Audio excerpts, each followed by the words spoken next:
وأخلص نيتي دوما لرب واحد ديان بروح ملؤها طهر وقلب كله إيمان۔ اس کی تعریف کا خلاصہ حدیث کی محبت ہے، اور حدیث کی عظمت کا خلاصہ عظمت ہے، حدیث کے موضوع کا خلاصہ عظمت ہے۔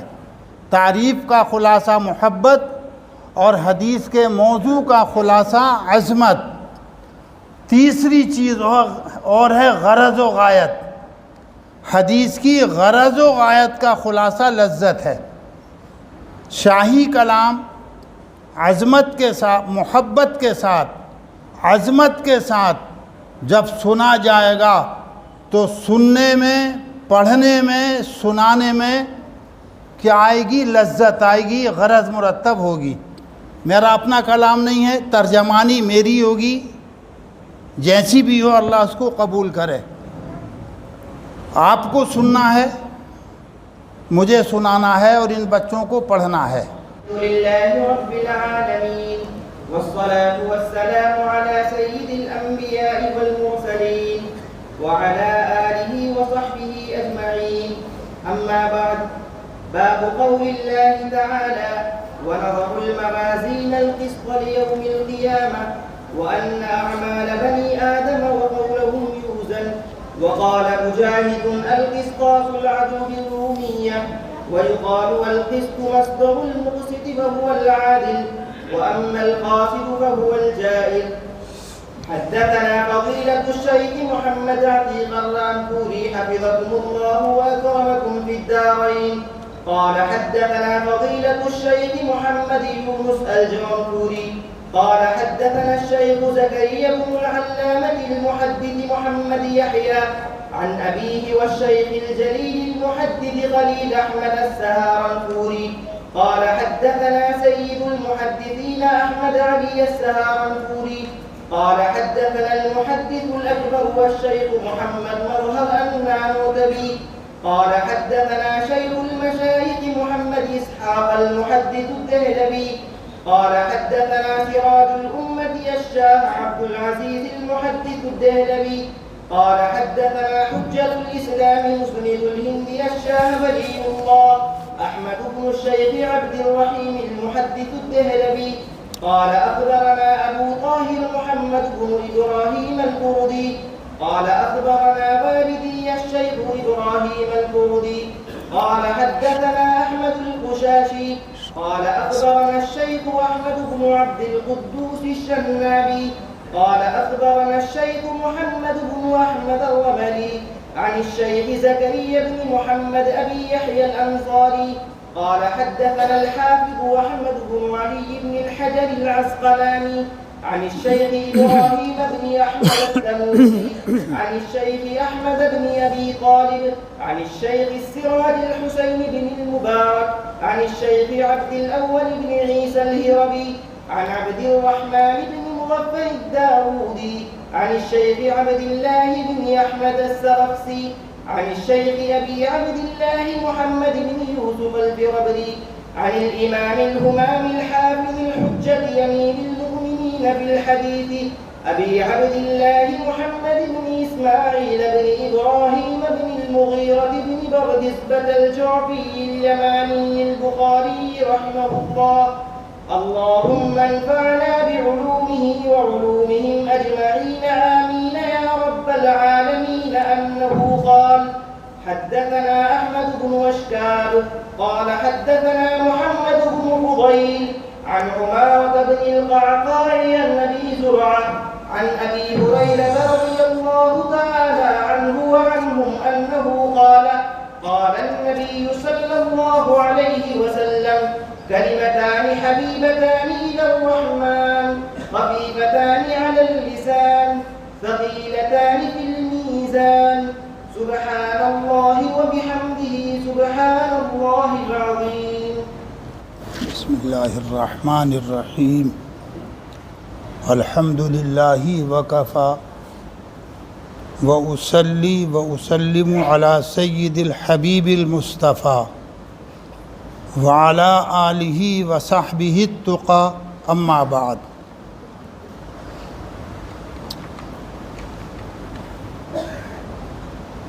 میں نے آپ نے اس بچے سے مع سند کے بخاری کی حدیث سنی،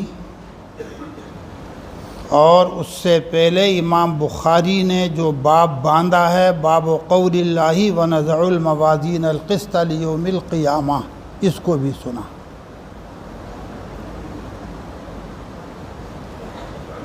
یہ امام بخاری کی کتاب الجامع الصحیح للبخاری ہے، لمبا چوڑا نام ہے، اس کا وقت نہیں۔ حضرت امام بخاری نے اس کتاب کو اپنے درمیان اور اللہ کے درمیان حجت بنایا ہے۔ امام بخاری نے اپنی اس کتاب کو اپنے درمیان اور اللہ کے درمیان حجت بنایا ہے۔ اور حجت کیوں نہ بنائیں؟ امام بخاری نے اس کتاب کی تالیف اور تصنیف میں غایت درجے کا اہتمام فرمایا۔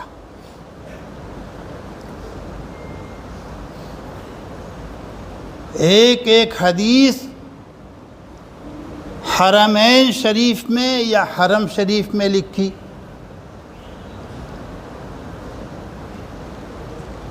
ہر حدیث کو لکھنے سے پہلے غسل فرمایا، 2 رکعت نفل پڑھی،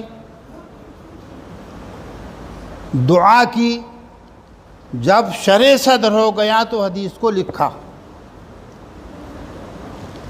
اس اہتمام کے ساتھ امام بخاری نے اس کتاب کے اندر تقریباً 7.5 حدیثیں جمع فرمائیں،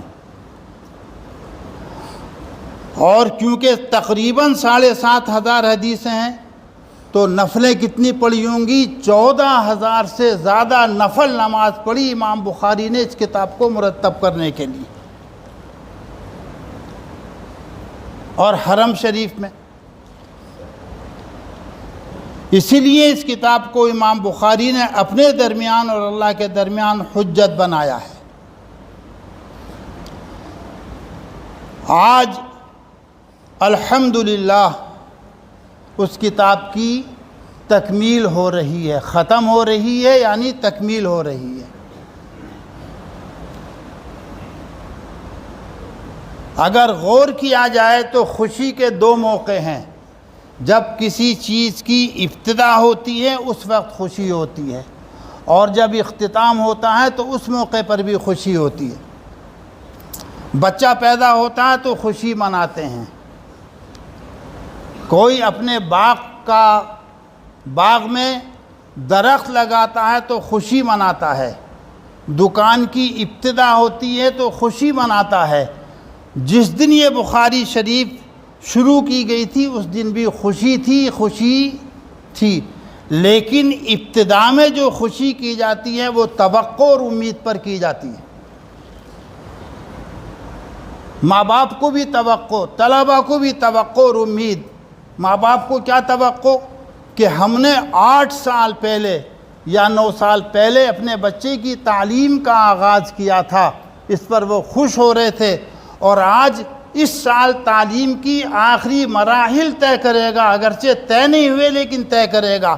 امید ہے کہ تعلیم کے آخری مراحل طے ہو جائیں، اس پر بھی خوشی تھی۔ جس دن کتاب شروع کی گئی تھی اس دن بھی خوشی تھی اور خوشی ہو رہی تھی۔ آج کتاب کا اختتام ہے، مجھے دیکھیے فقط، آپ کی نظریں آج بھی ادھر ادھر چل رہی ہیں، میں آپ کو دیکھ رہا ہوں خالی۔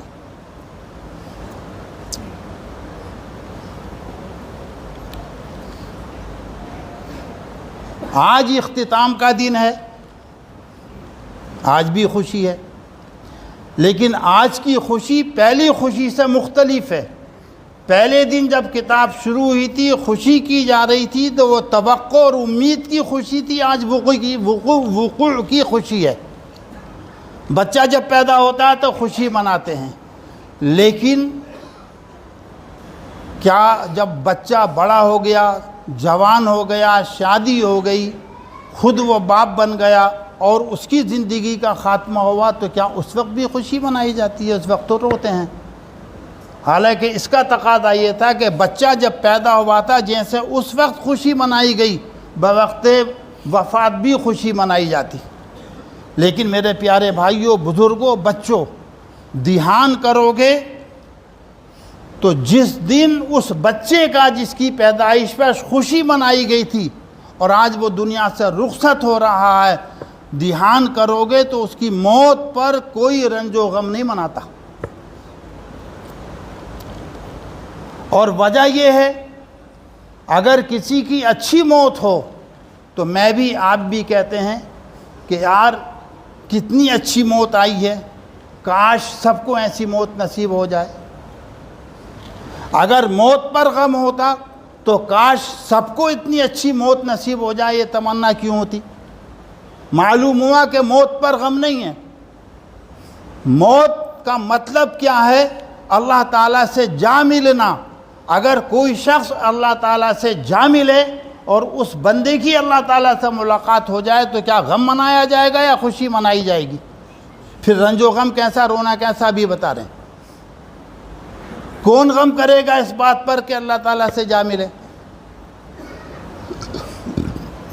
خوشی ہوتی ہے، اور اس کا اندازہ ہمیں نہیں، آپ کو نہیں، اس کا اندازہ اہل حقیقت سے پوچھو۔ حضرت بلال رضی اللہ تعالی عنہ ہیں،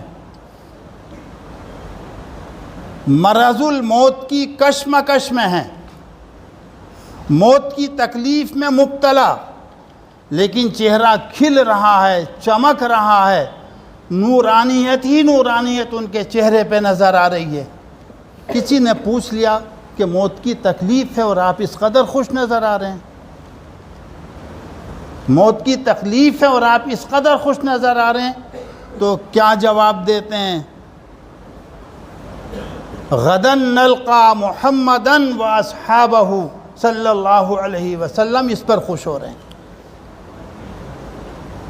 کہ یہ دنیا ایک نہ ایک دن یہاں سے ہر ایک کو جانا ہے، لیکن مجھے خوشی اس پر ہو رہی ہے کہ انشاءاللہ کل حضرت محمد صلی اللہ علیہ وسلم اور ان کے ساتھیوں سے ملاقات ہوگی، اس گندی دنیا سے نکل کر آگے بڑھ جاؤں گا، اور یہاں کے جن کی دوستی میں شک و شبہ ہے، جن کی وفاداری میں شک و شبہ، جن کی دوستی میں شک و شبہ، ایسے دوستوں کو چھوڑ کر مخلص دوستوں سے جا ملوں گا، جن کی دوستی شک و شبے سے خالی، ایسے لوگوں سے جا ملوں گا۔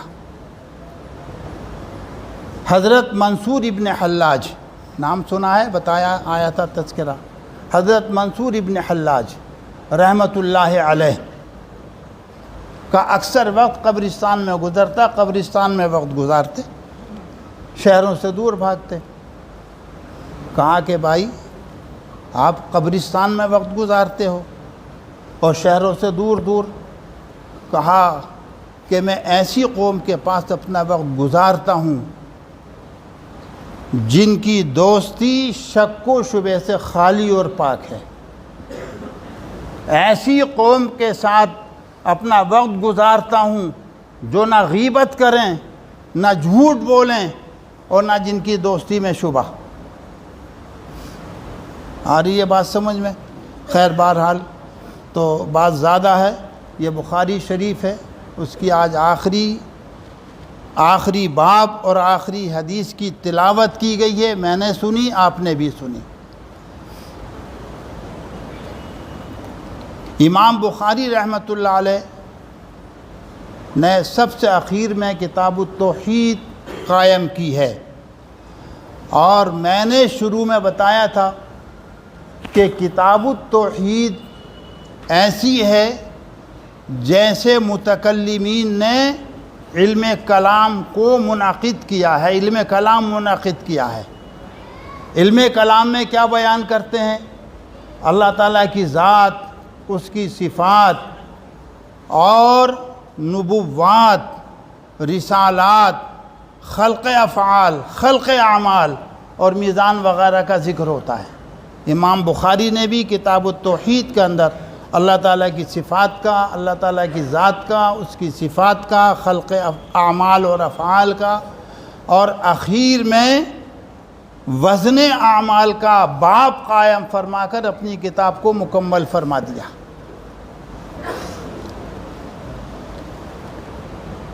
آپ نے حدیث باب سنا تھا ابھی، جو بچے نے تلاوت کیا، میں بھی اس کی تلاوت کر رہا ہوں اور ساتھ ہی ساتھ بات جاری رکھوں گا۔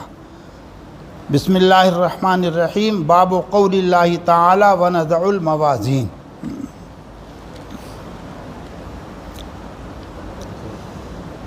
اللہ تعالیٰ فرماتا ہے کہ ہم موازین کو قائم فرمائیں گے، میزان کو قائم فرمائیں گے۔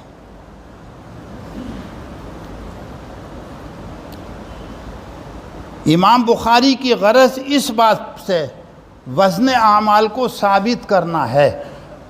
امام بخاری کی غرض اس باب سے وزن اعمال کو ثابت کرنا ہے۔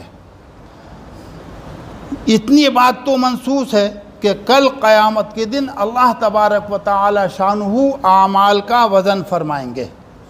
تمام اہل سنت والجماعت کہتے ہیں کہ کل قیامت کے دن اعمال کا وزن کیا جائے گا، یہ منصوص ہے، قرآن اور حدیث سے ثابت ہے۔ لیکن سوال یہ ہے کیا حقیقتاً اعمال کا وزن کیا جائے گا یا کچھ اور مراد ہے؟ اعمال کا وزن حقیقتاً کیا جائے گا یا کچھ اور مراد ہے؟ حضرت مجاہد کہتے ہیں کہ حقیقتاً وزن نہیں ہوگا بلکہ عدل اور انصاف مراد ہے، لیکن مجاہد اپنے اس قول میں متفرد ہیں۔ حقیقتاً وزن نہیں ہوگا بلکہ عدل اور انصاف مراد ہے، اور مجاہد اپنے اس قول میں متفرد ہیں۔ مجاہد کے اس قول کو معتزلہ اور خوارج لے اڑے۔ معتزلہ اور خوارج پر عقل کا غلبہ، وہ قرآن اور حدیث، قرآن کی ہر آیت کو اور ہر حدیث کو عقل کی کسوٹی پر پرکھتے، جو ان کی عقل میں آ جاتی ٹھیک، اور اگر ان کے عقل کے خلاف قرآن کی کوئی آیت یا ان کی عقل کے خلاف کوئی حدیث ہوتی تو کیا کرتے؟ یا تو رقیق اور صفی تعویل کرتے یا اس حدیث کا انکار کر دیتے۔ مثال کے طور پر آپ نے سنا ہے، حدیث مشہور ہے، پڑھی ہے، کہ مخصوص راتوں میں اللہ تبارک و تعالی شانہ آسمان دنیا پر نزول فرماتا ہے۔ مخصوص راتوں میں اللہ تبارک و تعالی شانہ مخصوص اوقات میں آسمان دنیا پر نزول فرماتا ہے۔ یہ نزول اور صعود جسم کا خاصہ وہ کہتے ہیں، کیونکہ عقل غالب، اترنا چڑھنا یہ جسم کا خاصہ، اور اللہ تبارک و تعالی شانہ جسم و جسمانیات سے پاک ہے۔ اللہ تبارک و تعالی شانہ جسم اور جسمانیات سے پاک ہے۔ تم بھی آگے آ جاؤ، تم بھی آگے آؤ، ارے تم بھی آگے آؤ۔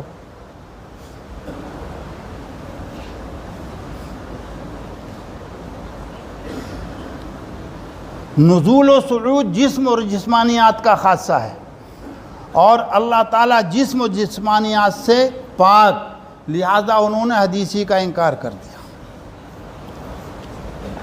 لیکن اہل سنت والجماعت قرآن کی اور حدیث کا بالکل انکار نہیں کرتے، نہ رقیق تعویل کرتے ہیں، بلکہ کیا کہتے ہیں کہ اللہ نے فرمایا، اللہ کے رسول نے فرمایا، جیسا فرمایا ویسے حق ہے، ہم اس پر ایمان لاتے ہیں، ہمارا یہی عقیدہ ہے کہ اللہ تعالیٰ نزول فرماتا ہے، لیکن نزول کی کیفیت معلوم نہیں ہے۔ یہ نزول غیر متکیفہ ہے، اللہ نزول فرماتا ہے لیکن اس نزول کی کیفیت نہیں بیان کی جا سکتی، یہ نزول غیر متکیفہ ہے۔ ایسے ہی الرحمن علی العرش استوى، حضرت امام مالک رحمۃ اللہ علیہ سے اس کے متعلق سوال کیا گیا، الرحمن علی العرش استوى کا کیا مطلب ہے، کیا مراد ہے؟ تو حضرت امام مالک رحمۃ اللہ علیہ نے فرمایا العرش معلوم، تخت سلطانی کو عرش کہا جاتا ہے، والاستواء معلوم، استوا کے معنی معلوم ہے، جلوس سلطانی کو استوا کہا جاتا ہے، وکیفیتہما مجہولۃ، اور ان دونوں کی کیفیت مجہول ہے، والسوال عنہما بدعۃ، اور ان دونوں کے متعلق سوال کرنا بدعت ہے، اس بدعتی کو یہاں سے نکال دو۔ تو اہل سنت والجماعت کا عقیدہ یہ ہے کہ قرآن اور حدیث میں جو چیزیں واقع ہوئی ہیں، چاہے ان کو ہماری عقل قبول کرے نہ کرے، ہمارا اس پر ایمان ہے۔ اللہ نے حق فرمایا، سچ فرمایا، حضرت محمد الرسول اللہ صلی اللہ علیہ وسلم نے حق فرمایا، سچ فرمایا، لیکن ان کی کیفیت کیا ہے ہم نہیں جانتے، اس کو وہ اللہ کا رسول جانے۔ آپ نے جگہ جگہ قرآن میں پڑھا، تلاوت کرتے رہتے ہیں، ان اللہ مع الصابرین، اللہ تعالیٰ صبر کرنے والوں کے ساتھ ہے۔ ان اللہ مع المحسنین، اللہ تعالیٰ نیکی کرنے والوں کے ساتھ ہے۔ جگہ جگہ قرآن میں آپ پڑھتے ہیں ان اللہ مع المحسنین، اور مع کے معنی ساتھ کے، جو میں نے ترجمہ کیا ہیں، کہاں ہے اللہ تعالیٰ ساتھ؟ ہمیں تو نہیں دکھ رہا، ہمیں نہیں دکھ رہا کہ اللہ تعالیٰ میرے ساتھ ہے، آپ کے ساتھ ہے، کس کے ساتھ ہے اللہ تعالیٰ؟ یہاں بھی وہی کہا جائے گا کہ اللہ تعالیٰ صبر کرنے والوں کے ساتھ، اللہ تعالیٰ محسنین کے ساتھ، لیکن یہ معیت ایسی ہے جس کی کیفیت نہیں بیان کی جا سکتی، یہ معیت غیر متکیفہ ہے۔ خیر بہرحال تو بات زیادہ ہو رہی ہے۔ باب قول اللہ تعالی ونضع الموازین، موازین میزان کی جمع ہے یا موزون کی جمع ہے، دونوں قول ہیں، وہ آپ کو بتا دیے گئے ہیں۔ لیکن سوال یہ ہے کہ یہ جمع کیوں لایا گیا؟ ترازو ایک ہوگی یا ترازویں بہت ساری ہوں گی، الگ الگ و متعدد ہوں گی، کہ دونوں قول ہیں۔ امام فخر الدین رازی رحمۃ اللہ علیہ فرماتے ہیں کہ موازین ترازویں بہت ساری ہوں گی، متعدد ہوں گی، ترازویں بہت ساری ہوں گی، متعدد ہوں گی۔ ہر عمل کے لیے الگ الگ ترازو ہوگی یا ہر شخص کے لیے الگ ترازو ہوگی، یہ امام فخر الدین رازی کی رائے۔ لیکن جمہور فرماتے ہیں کہ ایک ہی ترازو ہوگی، جمہور فرماتے ہیں ایک ہی ترازو ہوگی، اور اس ایک ہی ترازو میں اللہ تبارک و تعالی شانہ وزن کا اعمال کا وزن فرمائیں گے۔ اس ایک ہی ترازو میں اللہ تبارک و تعالی شانہ اعمال ناموں کو، اعمال کو یا اصحاب اعمال کو تولیں گے۔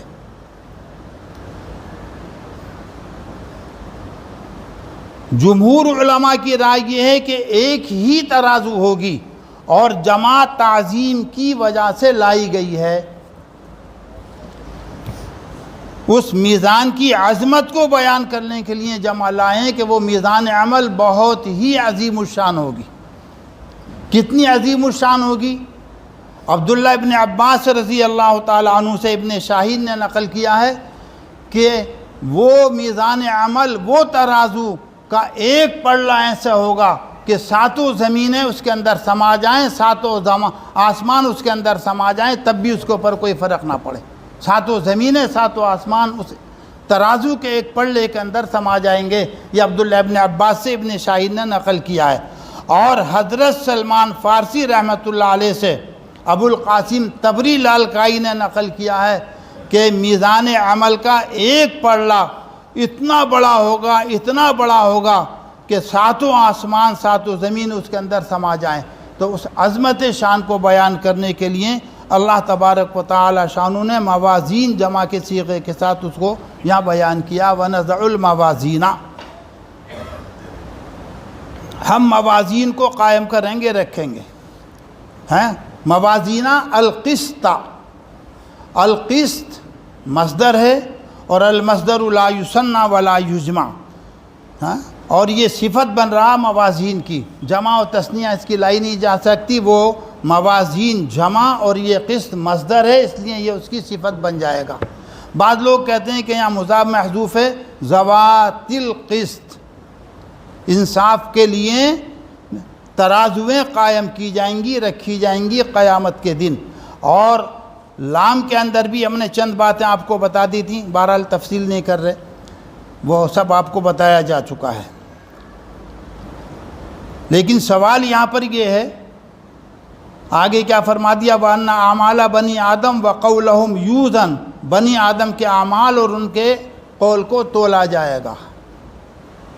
کیا چیز تولی جائے گی؟ اعمال تولے جائیں گے، یا صحائف اعمال تولے جائیں گے، یا اصحاب اعمال تولے جائیں گے، تینوں قول ہیں۔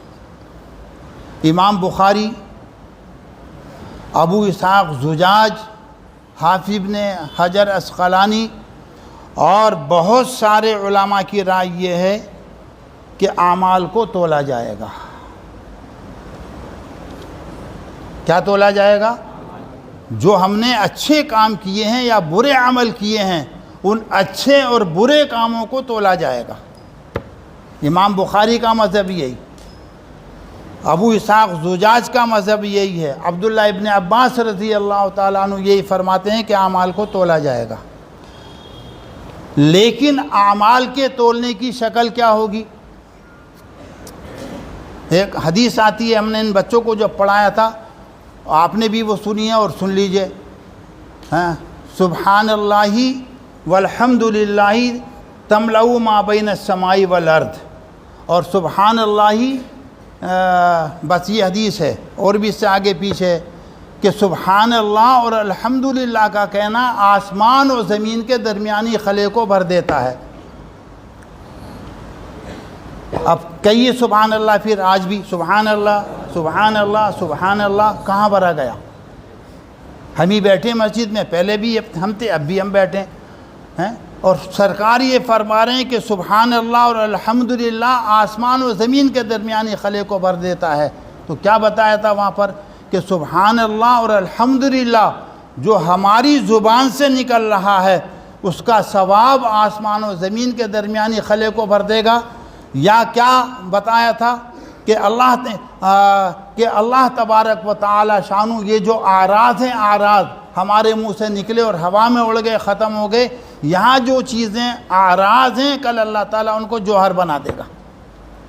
عبداللہ ابن عباس رضی اللہ تعالیٰ عنہ فرماتے ہیں کہ اعمال ہی کا وزن ہوگا، کہ کیسے وزن ہوگا؟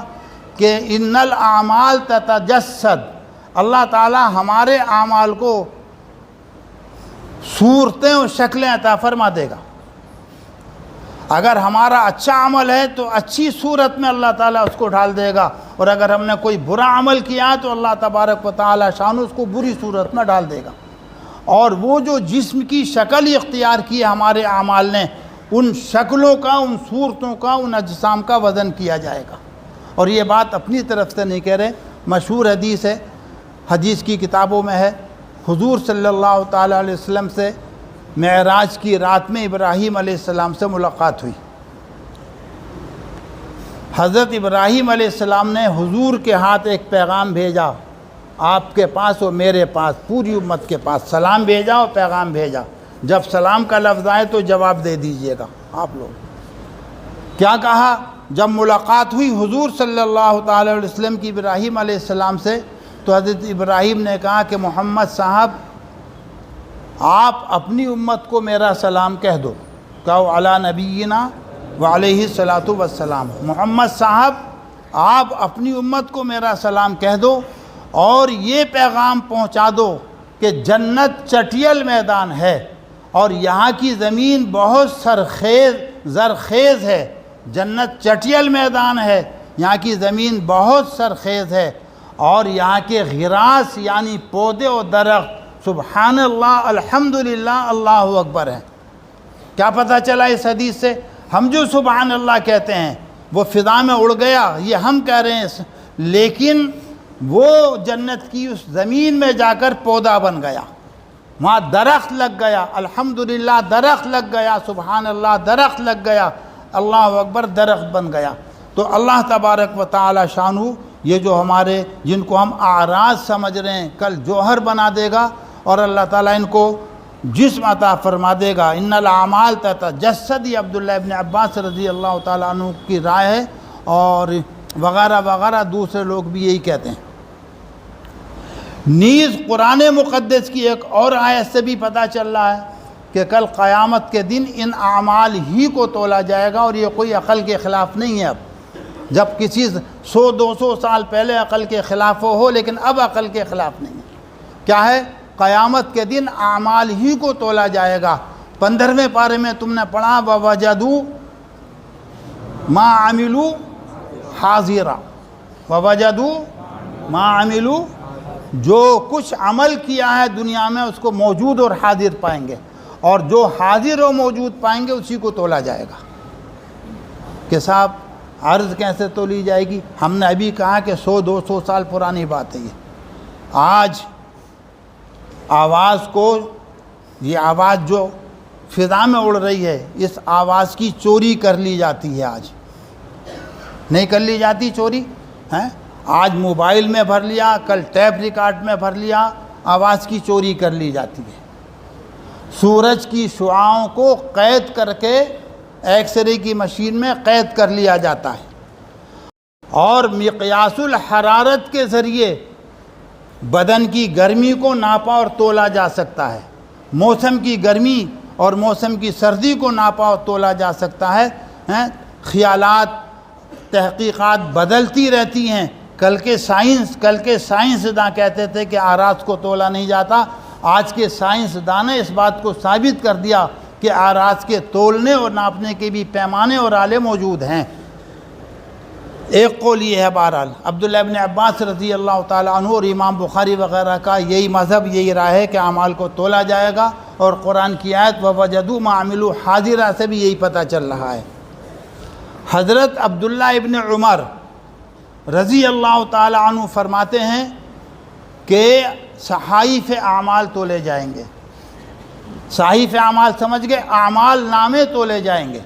فرشتوں نے ہماری نیکیاں بدیاں، ہمارے اعمال جو کچھ ہم نے اچھے برے کیے، ان کے جو فائل تیار کر رکھے ہیں، ان کی جو مثلیں تیار کر رکھی ہیں، ان مثلوں کو تولا جائے گا۔ یہ عبداللہ ابن عمر رضی اللہ تعالیٰ عنہ کہتے ہیں۔ امام الحرمین فرماتے ہیں، بعض دوسرے محدثین یہی فرماتے ہیں کہ اعمال نامے تولے جائیں گے۔ اور حدیث بطاقہ جس کو تم نے ترمذی میں پڑھا، اس سے بھی پتہ چل رہا ہے کہ اعمال نامے تولے جائیں گے۔ ایک شخص اللہ کی عدالت میں پیش کیا جائے گا، 99 فائلیں مثلیں ہوں گی جو گناہوں سے بھری ہوئی ہوں گی، اور ایک ایک مثل تا حد نظر ہوگی، ایک ایک مثل تا حد نظر ہوگی۔ اللہ تبارک و تعالیٰ شان اس بندے سے فرمائے گا، کیا میرے فرشتوں نے اس کو لکھنے میں تیرے اوپر کچھ ظلم کیا ہے؟ یہ جو فائلیں تیار کی گئی ہیں، یہ جو دفاتر اور رجسٹر بھرے گئے ہیں تیرے اعمال سے، کیا میرے فرشتوں نے اس کو لکھنے میں تیرے اوپر کچھ ظلم کیا ہے؟ کیا بولے گا؟ خاموش۔ اللہ کے سامنے کون بولے؟ اللہ تعالیٰ فرمائے گا کہ آج بھی تیرے اوپر ظلم نہیں کیا جائے گا، جا اور اپنا وزن کرا لے۔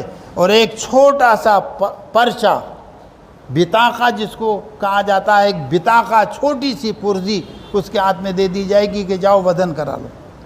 جب وہ پرزی چھوٹی سی اس کے ہاتھ میں دی جائے گی تو وہ سوچے گا کہ اس پرزی کی اتنے بڑے فائلوں کے مقابلے میں کیا حقیقت میری تباہی و بربادی اور ہلاکت ہے، یہ سوچے گا۔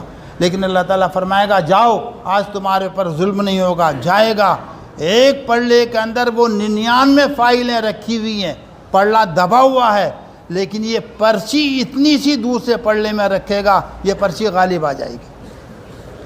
کیا لکھا ہوا ہوگا اس پرچی میں؟ لا الہ الا اللہ محمد الرسول اللہ۔ کیا لکھا ہوا ہوگا اس پرچی میں؟ اشہد ان لا الہ الا اللہ واشہد ان محمدا عبدہ ورسولہ۔ اس پرچی کے اندر یہ لکھا ہوا ہوگا۔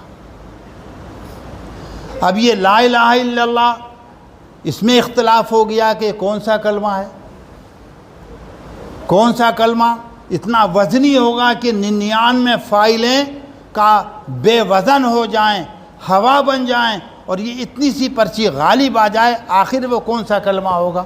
تو اس میں بھی محدثین نے بہت سارے اقوال محدثین کے کہ اس کو راز رکھا اللہ نے۔ لیلۃ القدر راز رکھی گئی، کب ہے لیلۃ القدر کچھ پتہ نہیں، جمعے کی ساعت کو پوشیدہ رکھا گیا، فلاں چیز کو پوشیدہ رکھا گیا، ایسے ہی اس کلمے کو بھی پوشیدہ رکھا، کون سا کلمہ ہے؟ حافظ ابن تیمیہ رحمۃ اللہ علیہ فرماتے ہیں کہ وہ کلمہ ہے جو آدمی اخیر وقت میں کہتا ہے۔ اخیر وقت سمجھ گئے ہیں؟ وہ کلمہ ہے جو آدمی اپنے اخیر وقت میں کہتا ہے۔ کیا؟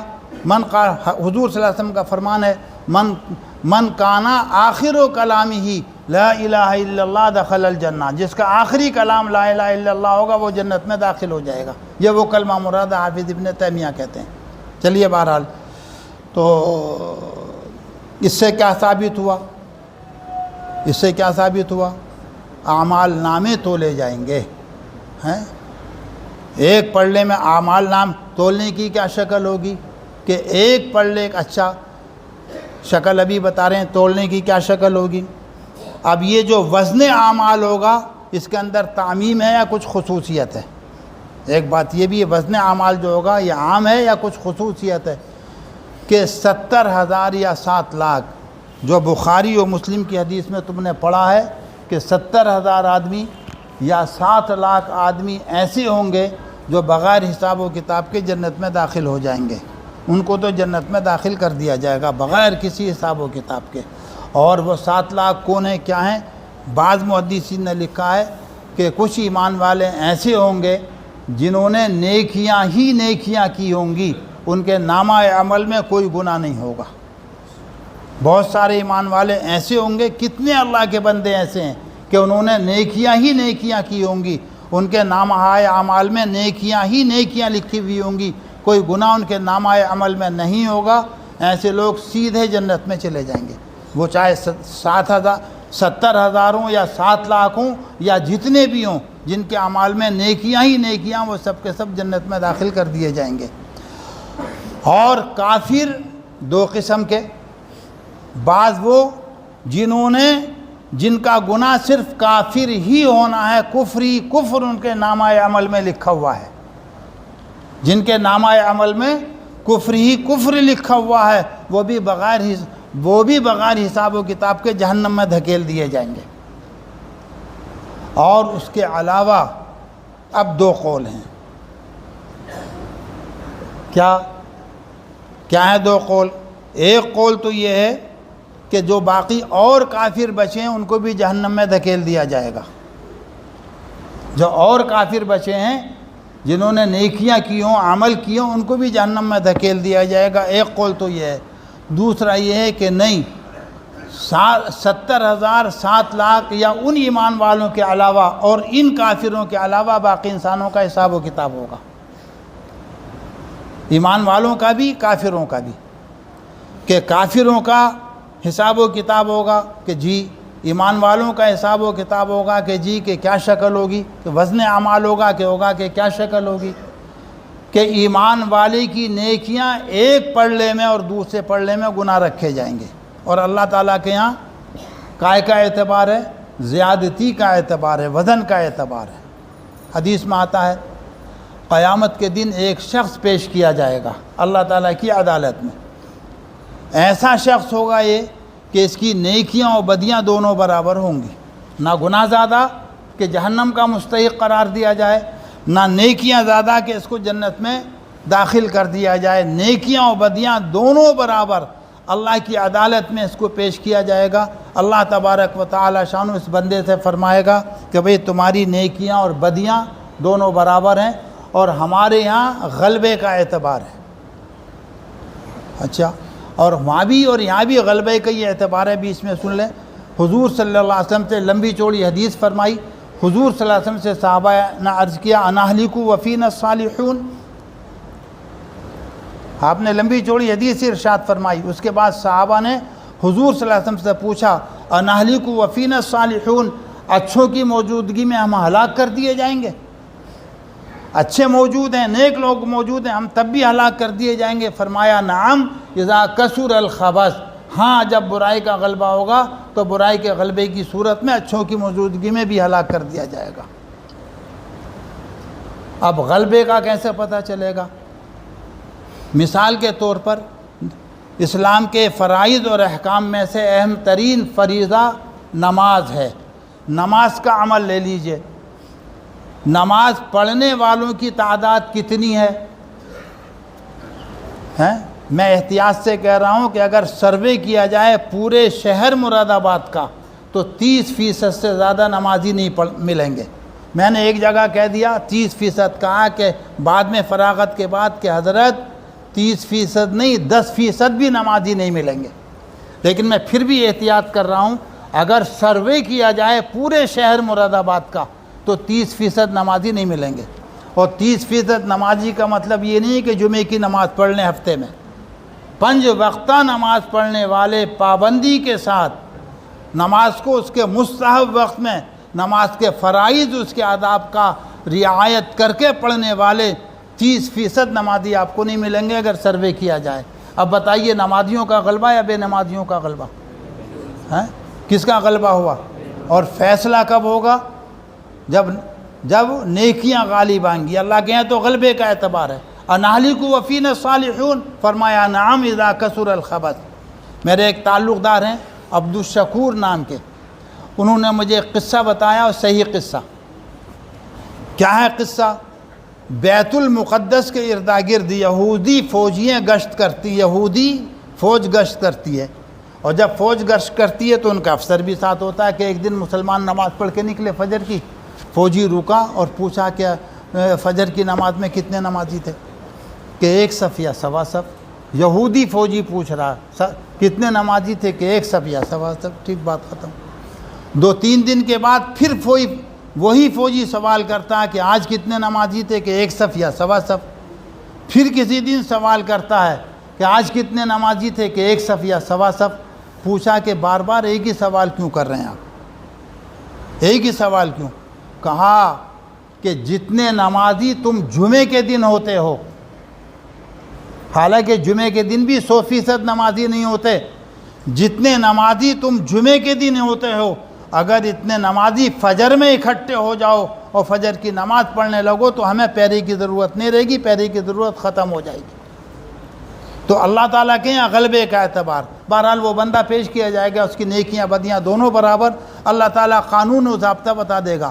نیکیاں زیادہ تو جنت، بدیاں اور گناہ زیادہ تو جہنم۔ تم ایسے ہو کہ تمہاری نیکیاں اور بدیاں دونوں برابر ہیں۔ جاؤ ایک نیکی تلاش کر لو، اگر ایک نیکی مل جائے گی تو ضابطے کے اعتبار سے تمہاری بخشش ہو جائے گی۔ یہ شخص بڑا خوش، بہت خوش کہ اتنے بڑے خاندان کا، اتنے بڑے دوست احباب والا میں کسی نہ کسی سے ایک نیکی کا ملنا کیا مشکل۔ بس خوشی اللہ کی عدالت سے میدان حشر کی طرف چلے گا، اللہ کی عدالت سے میدان حشر کی طرف چلے گا۔ اور جب مشکل پیش آتی ہے تو مشکل میں کس کے پاس جاتا تھا آدمی؟ باپ کے پاس۔ لیکن وہ پہلا ضابطہ ہے، پہلے جب مشکل آتی تھی تو کس کو ڈھونڈتا تھا؟ کس کے سامنے اپنی فریاد رکھتا تھا؟ اپنے باپ کے سامنے کہ ابا میں اس مشکل میں پھنس گیا، کیسے نکلوں؟ لیکن وہ پرانے زمانے کی بات ہے۔ اب کسی مشکل میں پھنستا ہے تو دوستوں کو تلاش کرتا، دوستوں کے سامنے اپنی مشکل لگتا ہے، چاہے وہ ایک لات مار کر اس کو اور گڈھے میں گرا دیں۔ بہرحال باپ کو تلاش کرے گا، بہت تلاش کے بعد اس کو اس کا باپ مل جائے گا۔ ابا کے سامنے اپنی مشکل رکھے گا کہ ابا یہاں کا قانون یہ ہے کہ نیکیاں زیادہ تو جنت، گناہ زیادہ تو جہنم، اور میں ایسا ہوں کہ میری نیکیاں اور بدیاں دونوں برابر ہیں۔ للہ مجھے ایک نیکی دے دیجئے تاکہ ضابطے کے اعتبار سے میری بخشش ہو جائے۔ یہ بات سن کر ابا کیا جواب دے گا کہ بیٹا اپنا کام کرو، اپنا کام، بیٹا اپنا کام کرو، ہمیں اپنی پڑی ہے، ابھی ہمارا معاملہ صاف نہیں ہوا، اپنا کام کرو، اپنا کام کرو، ابھی ہمیں اپنی پڑی ہے۔ باپ یہ جواب دے دے گا، اوروں کو تلاش کرے گا، اوروں کو تلاش کرے گا، سب کے پاس ایک ہی ٹکا سا جواب کہ اپنا کام کرو، ہمیں اپنی پڑی ہے۔ بڑی مایوسی کے ساتھ یہ شخص واپس ہو رہا ہوگا، بڑی مایوسی کے ساتھ یہ شخص واپس ہو رہا ہوگا کہ کوئی من چلا اللہ والا اس کو مل جائے گا، دیکھے گا، ملاقات کرے گا اور پوچھے گا کہ بھائی کیا پریشانی ہے؟ یہ اللہ والے نیک لوگ وہاں بھی کام آئیں گے، یہ یاد رکھو۔ ہاں، سوال کرے گا کہ بھائی کیا پریشانی ہے؟ کہ میری پریشانی کا کوئی حل نہیں ہے، اگر میری پریشانی کا حل ہوتا تو میں بتاتا، کوئی حل نہیں ہے میری پریشانی کا۔ یہ اللہ والا، اللہ کا بندہ ضد اور کرے گا کہ بھئی بتا دو، اس مشکل میں شاید میں تمہارے کام آ جاؤں، تو بہت گفتگو کے بعد، گفتار بسیار کے بعد یہ کہے گا کہ یہاں کا قانون اور ضابطہ یہ ہے کہ نیکیاں زیادہ ہوتی ہیں تو بخشش اور گناہ زیادہ ہوتے ہیں تو جہنم کا فیصلہ کر دیا جاتا ہے۔ میں ایسا ہوں کہ میری نیکیاں اور بدیاں دونوں برابر ہیں، مجھے ایک نیکی مل جاتی تو ضابطے کے اعتبار سے میری بخشش ہو جاتی۔ وہ اللہ کا بندہ فرمائے گا کہ بھائی اس ضابطے کے میرے پاس صرف اور صرف ایک ہی نیکی ہے۔ کیا کہے گا؟ میرے پاس صرف اور صرف ایک ہی نیکی ہے، ضابطے کے اعتبار سے وہ میرے کسی کام کی نہیں، جا تو یہ میری نیکی لے جا تاکہ تیری بخشش ہو جا۔ میرا معاملہ اس نیکی کے ہوتے ہوئے بھی اللہ کی رحمت کے حوالے تھا، اور جب یہ نیکی تیرے کام آ جائے گی، میرے پاس نہیں رہے گی، تب بھی میرا معاملہ اللہ کی رحمت کے حوالے۔ اس شخص کو تعجب ہوگا، لیکن جب نیکی کی بخشش ہو رہی ہے، نیکی لے کر اللہ کی عدالت میں جائے گا، اللہ تعالیٰ ضابطے کے اعتبار سے اس کی بخشش فرما دے گا، نیکیوں کا غلبہ ہو چکا ہے، بخشش کر دی جائے گی، جنت میں داخل کر دیا جائے گا۔ فوراً معاً اس شخص کو طلب کر لیا جائے گا جس کے پاس ایک ہی نیکی تھی اور ایک نیکی اس نے دوسرے کو دے دی، اس کو طلب کر لیا جائے گا۔ اس سے بات سوال ہوگا کہ بھائی ڈوبتے کو تنکے کا سہارا کافی ہوتا ہے، تمہاری بخشش و نجات کے لیے ایک نیکی تمہارے پاس تھی، وہی تم نے دے دی، تو کہے گا کہ یا اللہ قانون و ضابطے کے اعتبار سے وہ نیکی میرے کسی کام کی نہیں تھی، میں نے سوچا کہ میرے ایک مسلمان بھائی کا کام بن جائے، میں نے سوچا کہ میرے ایک مسلمان بھائی کا کام اے بچے بیٹھ جاؤ ابھی، چلو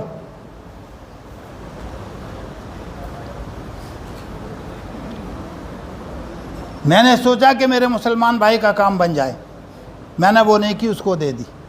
اور سن لو، حضرت محمد الرسول اللہ صلی اللہ علیہ وسلم کا فرمان ہے، واللہ فی عون العبد ما کان العبد فی عون اخی۔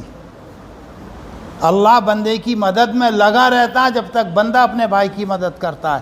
اس نے اپنے بھائی کی مدد کی تو اللہ تبارک و تعالیٰ شان، حدیث لمبی ہے، اللہ تعالیٰ نے اس کی بھی مغفرت فرما دی۔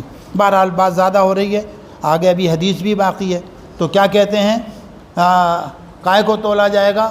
نامہائے اعمال تولے جائیں گے، صحائف اعمال تولے جائیں گے۔ حدیث بطاقہ سے اس کی تائید ہو رہی ہے۔ تیسرا قول کیا تھا؟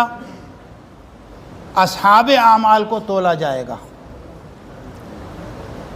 تیسرا قول کیا تھا؟ اصحاب اعمال کو تولا جائے گا۔ کیا ہے وہ؟ قرآن کی آیت سورہ میں پانے کی، وَلَا يُقِيمُ لَهُمْ یوم القیامتی وزنا، وَلَا نُقِيمُ لَهُمْ یوم القیامتی وزنا۔ پڑھیے یہ آیت قرآن میں بتائی تھی اس دن، وَلَا نُقِيمُ لَهُمْ یوم القیامتی وزنا۔ بتایا تھا، حدیث میں آتا ہے کہ کافر کی داڑھ کتنی بڑی ہوگی؟ احد پہاڑ کے برابر ایک داڑھ ہوگی۔ اس کاندھے سے لے کے اس کاندھے کی مسافت تیز رفتار گھوڑے سے 3 دن کی ہوگی۔ یہاں سے لے کے یہاں تک آنے کے لیے 3 دن تک مسلسل تیز رفتار گھوڑے کو دوڑاتا رہے گا تو یہاں سے لے کے یہاں تک پہنچ سکے گا۔ اور ایک روایت میں کہ 1 مہینے کی مسافت ہوگی۔ جب اس کا کاندھے ایسے اتنے بڑے ہوں گے تو اس کا متھابڑا کتنا موٹا ہوگا، اور دانت کتنے ہیں؟ 32۔ ایک داڑھ احد پہاڑ کی برابر ہوگی۔ لیکن اس کے باوجود اللہ تعالیٰ کیا فرما رہا؟ وَلَا نُقِيمُ لَهُمْ یوم القیامتی وزنا۔ کوئی وزن کافر کا قیامت کے دن نہیں ہوگا۔ خیر، یہ 3 باتیں ہو گئیں، آگے چلیے۔ وَأَنَّ أَعْمَالَ بنی آدم، اور بھی بیچ میں کچھ رہ گیا ہے لیکن وہ پھر انشاءاللہ وہ یا تو بتا دیا یا پھر وَأَنَّ أَعْمَالَ بنی آدم وَقَوْلُهُمْ یُوزَن۔ بنی آدم کے اعمال اور ان کے اقوال کا وزن کیا جائے گا۔ اللہ اکبر۔ بتا دوں، بہت عجیب بات ہے۔ امام بخاری نے وَنَضَعُ الْمَوَازِينَ الْقِسْطَ کے ذیل میں کیا بتایا؟ وَأَنَّ أَعْمَالَ بنی آدم وَقَوْلُهُمْ یُوزَن۔ اعمال کا وزن ہوگا، علم کا وزن نہیں ہوگا، یاد رکھو۔ یہ ادھر اشارہ ہے کہ اعمال کا وزن ہوگا، علم کا وزن نہیں ہوگا۔ حضرت ابو الدرداء رضی اللہ تعالیٰ عنہ سے روایت ہے، فرماتے ہیں کہ اے ابو الدرداء، کل کو یہ سوال نہیں ہوگا ما علمتا، تو کتنا بڑا علامہ، کتنا بڑا محدث، کتنا بڑا فقیہ، کتنا علم رکھتا، کل کو یہ سوال نہیں ہوگا۔ میں نہیں کہہ رہا، لکھا ہوا ہے میرے پاس، دکھلا دوں۔ ما عملتا، کیا علم ہے آپ کا، کتنے بڑے عالم ہو، کتنی حدیثیں پڑھی، کتنی حدیثیں سنی، کیا کیا تم نے؟ بلکہ کل کو کیا سوال ہوگا؟ ماذا عملا بما علما، ماذا عملتا بما علمتا، جو کچھ تمہارا علم تھا، جو کچھ تم جانتے تھے، تم نے اپنے علم کے مقتضا پر کتنا عمل کیا۔ اور ابھی آپ نے سنا تھا کہ جب تک عمل نہیں ہوتا بات کے اندر جان پیدا نہیں ہوتی۔ امام بخاری اسی طرف ترغیب دلا رہے ہیں، بتائیں گے آگے انشاءاللہ۔ جب تک عمل نہیں ہوتا بات بے وزن رہتی ہے۔ خواجہ عبد القادر جیلانی رحمۃ اللہ علیہ کے ایک بیٹے سید عبد الرزاق ابن خواجہ عبد القادر جیلانی، انہوں نے اپنے ابا سے کہا کہ ابا آج میں تقریر کروں گا، مجھے اجازت دے دیجئے، آج میں کچھ دین کی باتیں بتا دوں۔ عالم فاضل، بڑے عالم، بڑے فاضل، ابا نے اجازت دے دی کہ بیٹا تقریر کرو، کوئی حرج کی بات نہیں کی، لمبی چوڑی تقریر کی۔ اور جب سننے والے متوجہ نہیں ہوتے تو بولنے والا اکتا کر بات ختم کر دیتا، یہی صورت پیش آئی، کسی کو پر کوئی اثر نہیں۔ ابا نے کہا بھی کہ بیٹا اور بیان کرو، لیکن ہٹ گئے۔ کہا جب ہٹ گئے تو کہا کہ بیٹا کیوں تقریر نہیں کی؟ کہ لوگ اوپر نیچے دیکھ رہے تھے، میری طبیعت میں اکتاہٹ پیدا ہو گئی کہ ٹھیک، کسی پہ کوئی اثر نہیں تھا۔ حضرت خواجہ عبد القادر جیلانی رحمۃ اللہ علیہ بیٹھ گئے اور انہوں نے کیا کہا؟ کوئی ایسا لفظ نہیں بولا جس پہ وجد آ جاتا ہو، کتاب میں لکھا، اپنی طرف سے نہیں کہہ رہا۔ کیا فرمایا کہ آج عبد الرزاق کی امی نے انڈے ابالے، ایک پلیٹ میں چھیل کر پلیٹ میں رکھا، فلا جگہ رکھ دیا، بلی آئی ان کو گرا کے چلی گئی، کچھ کھا لیا اس نے۔ یہ جملہ فرمایا تھا کہ لوگ کودنے لگے، وجد طاری ہو گیا لوگوں پر۔ تو یہ وجد کہاں سے آیا، یہ اثر کہاں سے آیا؟ ہاں، عمل کی برکت سے۔ تو کل قیامت کے دن مجھ سے، آپ سے یہ نہیں پوچھا جائے گا کہ آپ کتنے بڑے علامہ ہیں۔ حضرت شفیع صاحب رحمۃ اللہ علیہ، علامہ انور کشمیری رحمۃ اللہ علیہ کے پاس ملاقات کے لیے چلے گئے۔ جا کے دیکھتے ہیں کہ علامہ رو رہے ہیں، آنسو بہ رہے ہیں، رو رہے ہیں۔ ہمت کر کے پوچھا کہ حضرت کیا بات ہے، کیوں رو رہے ہیں؟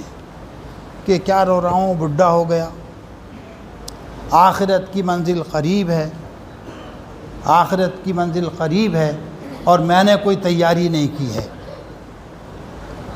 مفتی شفیع صاحب کہتے ہیں کہ میں نے عرض کیا کہ حضرت اتنے بہت تلامذہ آپ کے، تصنیف و تالیف، اتنی کتابیں، آپ کو کیا تیاری کی ضرورت ہے؟ یہی سب آپ کی تیاری ہے کہ بھائی پوری زندگی ائمہ کے اقوال نقل کرنے میں، راجع اور مرجو کی بحث میں گزر گئی، اور راجع اور مرجو کی دلائل کو فراہم کرنے میں پوری زندگی گزر گئی۔ کل کو یہ سوال نہیں ہوگا کہ کون سے امام کا قول راجع تھا، کون سے امام کا قول مرجو تھا۔ کل کو مجھ سے صرف اتنی سی بات پوچھی جائے گی، من ربک، ما دینک، ما تقول فی ھذا الرجل، اور میں نے اس کی کوئی تیاری نہیں کی ہے۔ نہیں آ رہی بات سمجھ میں؟ من ربک، تیرا رب کون ہے، ما دینک، تیرا دین کیا ہے، ما تقول فی ھذا الرجل، حضرت کی شبیہ پیش کی جائے گی، کہا جائے گا کہ حضرت کے بارے میں کیا کہتے ہو؟ اتنا بڑا محدث، چلتا پھرتا کتب خانہ، آخرت کی فکر اتنی غالب اس شخص کے اوپر کہ میری آخرت کی کوئی تیاری نہیں ہے۔ اور یہ انہی کا حال نہیں ہے، اگر پیچھے ہٹو گے تو ائمہ متقدمین میں لوگوں کا یہی حال تھا۔ حضرت امام ابو حنیفہ رحمۃ اللہ علیہ کے حالات میں لکھا ہے کہ کسی دن کسی امام کے پیچھے عشاء کی نماز پڑھی، امام نے عشاء کی نماز میں اذا زلزلت الارض پڑھا کسی رکعت میں، لوگ نماز پڑھ کے چلے گئے، امام صاحب چلے گئے، مسجد خالی۔ امام صاحب رحمۃ اللہ علیہ پوری رات اپنی داڑھی کو پکڑ کر مسجد میں صبح تک کھڑے رہے، اور زبان پر کیا تھا؟ یا کیا ہے وہ آخری آیت ہیں، یا من یجزی مثقال ذرۃ خیر خیرا و یا من یجزی مثقال ذرۃ شر شرا اجرنی عبدک النعمان من النار۔ پوری رات یہی جملہ داڑھی پکڑے ہوئے ہیں، کھڑے ہوئے ہیں کہ اے وہ ذات جو معمولی سی نیکی کا بدلہ دے گی، اے وہ ذات اگر کوئی معمولی سا گناہ سرزد ہو جائے ذرے کے برابر، اس کا بدلہ دے گا۔ اپنے بندے نعمان ابن ثابت کو جہنم کی آگ سے نجات دے دیجئے، چھٹکارا فرما دیجئے۔ بہرحال بہت سارے واقعات ہیں، اس میں نہیں جا رہے۔ تو اس سے کیا پتہ، اشارہ کر دیا امام بخاری نے اس بات کی طرف، اور ابو الدرداء رضی اللہ تعالیٰ عنہ سے جو میں نے ان کا ارشاد نقل کیا، اس سے ثابت ہو گیا کیا کہ بنی آدم کے اعمال کا وزن ہوگا، ان کے اقوال کا، ان کے علم کا وزن نہیں ہوگا۔ وَأَنَّ أَعْمَالَ بنی آدم وَقَوْلُهُمْ يُوزَنُ، اعمال بنی آدم کے اعمال کو اور ان کے قول کو تولا جائے گا۔ متن کا نسخہ تو یہی ہے وَقَوْلُهُمْ، لیکن قابوسی کا نسخہ ہے جمع کے ساتھ وَأَقْوَالَهُمْ ہے، وَأَنَّ أَعْمَالَ بنی آدم وَأَقْوَالَهُمْ، اعمال کے مقابلے میں اقوال ہی ہونا چاہیے تھا، لیکن قول کہا۔ اس کا جواب متقدمین کی کتابوں میں تو کہیں دیکھنے کو نہیں آیا، لیکن حضرت شیخ الحدیث مولانا زکریا صاحب رحمۃ اللہ علیہ نے فرمایا ہے کہ اعمال جوارے سے صادر ہوتے ہیں، ہاتھ پیروں سے جوارے سے صادر ہوتے ہیں، اور قول زبان کا عمل اور زبان کا فعل ہے۔ جوارے متعدد ہیں اس لیے اعمال جمع لائے، اور قول کو واحد و مفرد اس لیے لائے کہ زبان ایک ہے۔ بہرحال وَأَنَّ أَعْمَالَ بنی آدم وَقَوْلُهُمْ يُوزَنُ۔ وقال مجاہد القسطاط العدل، قسطاط رومی زبان میں عدل کے معنی میں ہے۔ اب یہاں مستقل ایک بحث ہے جس کو ہم نے آپ کو بتا دیا ہے کیا کہ قرآن مقدس کے اندر غیر عربی الفاظ واقع ہوئے ہیں یا نہیں ہوئے ہیں۔ بعض لوگوں کی تحقیق ہے کہ غیر عربی الفاظ قرآن میں واقع ہوئے ہیں، اور جلال الدین سیوطی نے ان الفاظ کو تقریباً ان کلموں کو 100 تک پہنچا دیا ہے۔ 27 پر تاج الدین سبکی کہتے ہیں 27 ہے، حافظ ابن حجر آئے انہوں نے کچھ اور اضافہ کر دیا، جلال الدین سیوطی نے 100 تک پہنچا دیا۔ 100 تک ایسے الفاظ موجود ہیں قرآن کے اندر جو غیر عربی ہیں۔ جو لوگ یہ کہتے ہیں کہ قرآن میں غیر عربی الفاظ موجود ہیں، بلکہ بعض تو یہ کہتے ہیں فی القرآن من کل اللسان، ہر زبان کے کلمات قرآن کے اندر موجود ہیں۔ اگر اس کو مان لیا جائے تو ٹھیک ہے، لیکن دوسرا قول کیا ہے، کہتے ہیں کہ نہیں، امام شافعی، معمر ابن فلاں اور فلاں کہتے ہیں کہ قرآن کے اندر کوئی غیر عربی لفظ موجود نہیں ہے، اور کہتے ہیں کہ عربی زبان اتنی وسیع ہے کہ نبی کے علاوہ کوئی اس کا احاطہ نہیں کر سکتا۔ اور یہ بھی کہا گیا ہے کہ جب اہل عرب نے ان غیر عربی الفاظ کو اپنے سانچے میں ڈھال لیا تو وہ غیر عربی ہی نہیں رہے۔ بہرحال یہ ایک مستقل بحث ہے جو آپ کو بتا دی گئی ہے۔ وقال مجاہد القسطاط العدل بالرومیہ ویقال القسط مصدر المقسط، ویقال القسط مصدر المقسط، یہ سمجھ میں نہیں آ رہا۔ یہ مقسط اس میں فاعل کا صیغہ باب افعال سے، اور باب افعال کا مصدر اقساط آتا ہے نہ کہ قسط۔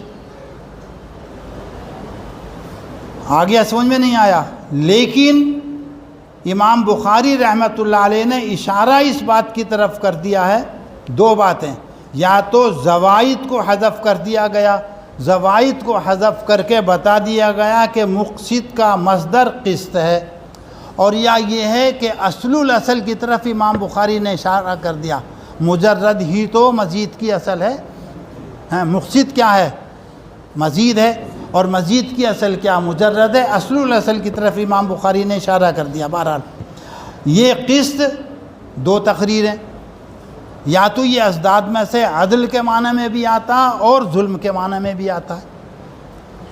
قسط ازداد میں سے ہے، عدل یعنی انصاف کے معنی میں بھی آتا ہے اور ظلم کے معنی میں بھی آتا ہے، اور یا یہ کہہ لیجئے کہ قسط قاف کے کسرے کے ساتھ عدل کے معنی میں، اور اگر قاف کے اوپر فتح لگا دیا جائے، قسط پڑھا جائے تو یہ ظلم کے معنی میں ہوگا، جیسے کہ اس سے پہلے آپ کو بتا دیا گیا ہے۔ وَيُقَالُ الْقِسْطُ مصدر المقسط، اور وَهُوَ الْعَادِلُ وَأَمَّا الْقَاسِطُ فَهُوَ الْجَائِرُ۔ آیا مقسط قسط عدل کے معنی میں اور قاسط قسط ظلم کے معنی میں۔ سعید ابن جبیر رحمۃ اللہ علیہ اجلہ تابعین میں سے ہیں، قتل کے لیے حجاج ابن یوسف کے پاس ان کو گرفتار کر کے لایا گیا۔ کس کو؟ سعید ابن جبیر کو گرفتار کر کے حجاج ابن یوسف کے سامنے پیش کیا گیا۔ حجاج ابن یوسف متقدمین میں پہلے قرنوں میں بہت بڑا ظالم گزرا ہے، 1,20,000 کا قاتل ہے ظلماً، اور جو جنگوں میں شہید ہوئے وہ کتنے شہید ہوئے اس کا شمار نہیں، اتنا بڑا نیک آدمی، کتنا؟ 1,20,000 کا ظلماً قاتل۔ سعید ابن جبیر بھی پیش کیے گئے، لیکن اب اس سے بھی بڑے بڑے سورما موجود ہیں۔ ہاں اب کوئی شمار نہیں، حجاج ابن یوسف تو پاسنگ بھی نہیں بنیں گے، اتنے بڑے بڑے سورما موجود ہیں۔ چلیے بہرحال تو اس سے بحث نہیں ہماری، لائے گئے، جیسے ہی پیش کیے گئے تو حجاج نے سوال کیا ما تقول فیہ، اے سعید ابن جبیر میرے بارے میں کیا رائے ہے آپ کی؟ کہا انت العادل القاسط۔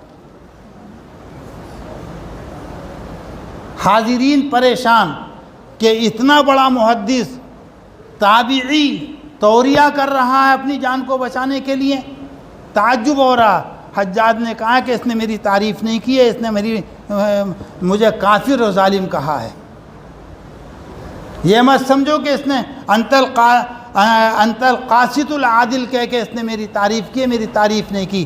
قاسط کہہ کے اس نے اشارہ کیا ہے، وَأَمَّا الْقَاسِطُونَ فَكَانُوا لِجَهَنَّمَ حَطَبًا، اس نے میرے جہنمی ہونے کا فتویٰ دے دیا ہے۔ اور عادل کہہ کے وَالَّذِينَ كَفَرُوا بِرَبِّهِمْ يَعْدِلُونَ، مجھے کافر قرار دے دیا۔ آ رہی بات سمجھیں؟ مجھے کافر قرار دے دیا۔ بہرحال تو عادل کے معنی میں وَأَمَّا الْقَاسِطُ فَهُوَ الْجَائِرُ، لیکن بخشا گیا۔ 1,20,000 کا ظلماً قاتل بخشا گیا۔ پیٹ کا کینسر ہو گیا تھا، اس کو پیٹ کی بیماری میں مرا ہے، اور پیٹ کی بیماری میں مرنے والوں کے لیے حدیث میں بشارت موجود ہے، المفتون شہیدون، لیکن ہمیں المفتون شہیدون، اوندھا پڑا ہوا ہے الٹا، پیٹ کی تکلیف کی وجہ سے درد تڑپ رہا ہے، اور اس کی زبان سے نکل رہا ہے کہ یا اللہ تیرے بندوں کا گمان میرے بارے میں یہ ہے کہ تو مجھے بخشے گا نہیں، تیرے بندوں کا گمان میرے بارے میں یہ ہے کہ تو مجھے بخشے گا نہیں، لیکن مجھے تیری ذات سے پوری امید ہے کہ تو مجھے ضرور معاف کر دے گا۔ اتنا بڑا ظالم۔ اس کا یہ مقولہ حسن بصری رحمۃ اللہ علیہ سے، جو اس کے عتاب کے شکار رہ چکے تھے بہت پہلے، حسن بصری رحمۃ اللہ علیہ تک جب یہ مقولہ پہنچایا گیا کہ اوندھا پڑا ہے اور ظالم یہ کہہ رہا ہے کہ تیرے بندے میرے بارے میں گمان کرتے ہیں کہ تو مجھے بخشے گا نہیں، لیکن مجھے تجھ سے امید ہے کہ تو مجھے ضرور معاف فرما دے گا، تو یہ جملہ سن کر مسکرا گئے، ہنسے، اور فرمایا کہ ایسا وقت ہے کہ اس وقت میں اللہ تعالیٰ سے جیسی بندہ امید رکھتا ہے اللہ اس کے مطابق فیصلہ کرتا ہے۔ بخشا گیا وہ ظالم، بخشا گیا، بخشا جائے گا، اتنا بڑا تھا۔ اور بہت سے اچھے کام بھی کیے قرآن کے زیر و زبر، جو ہم عجمی لوگ ہیں، ہم عجمی لوگ، اگر وہ زیر و زبر نہ لگاتا قرآن کے تو ہمارے لیے قرآن پڑھنا مشکل تھا۔ پہلے عربی گرامر سیکھتے، قواعد سیکھتے، نحو صرف پڑھتے، پھر قرآن پڑھتے، لیکن زیر و زبر لگا کے قرآن کے وہ چلے گئے حجاج ابن یوسف، اور ہمارے لیے عجمیوں کے لیے آسانی کر دی۔ بہرحال بہت ہو گیا۔ بہرحال وَيُقَالُ الْقِسْطُ مصدر المقسط وَهُوَ الْعَادِلُ وَأَمَّا الْقَاسِطُ فَهُوَ الْجَائِرُ وَبِهِ قَالَ حَدَّثَنَا احمد بن اشکاب۔ پہلی حدیث میں کون تھے؟ ساتھ ہی ساتھ کہتے چلو بعد میں نبٹ لیں گے۔ پہلی حدیث کے راوی کون ہیں؟ حمیدی، اور یہ آخری حدیث کے اس کے راوی کون ہیں؟ احمد۔ حمیدی اور احمد کا ایک ہی مادہ ہے حمد، حمیدی اور احمد کا ایک ہی مادہ حمد۔ امام بخاری رحمۃ اللہ علیہ نے پہلی حدیث حمیدی لا کر اور آخری حدیث احمد اپنے استاد سے روایت کر کے حمیدی اور احمد کا مادہ ایک اس طرف اشارہ کر دیا کہ میری نیت جب میں نے کتاب شروع کی تھی تب بھی محمود تھی، اور آج میری کتاب پوری ہو رہی ہے، میری نیت آج بھی محمود ہے۔ لہذا ہمیں آپ کو بھی اولاً ہم نے متنبع کر دیا تھا، پھر متنبع کر رہے ہیں کہ اپنی نیت کو شروع اور آخر میں محمود رکھو تاکہ تمہارا یہ عمل عند اللہ مقبول ہو جائے۔ وبه قال حدثنا احمد بن اشقاب قال حدثنا محمد بن فضيل عن عمارة بن القعقاع عن ابي زرعة عن ابي هريرة۔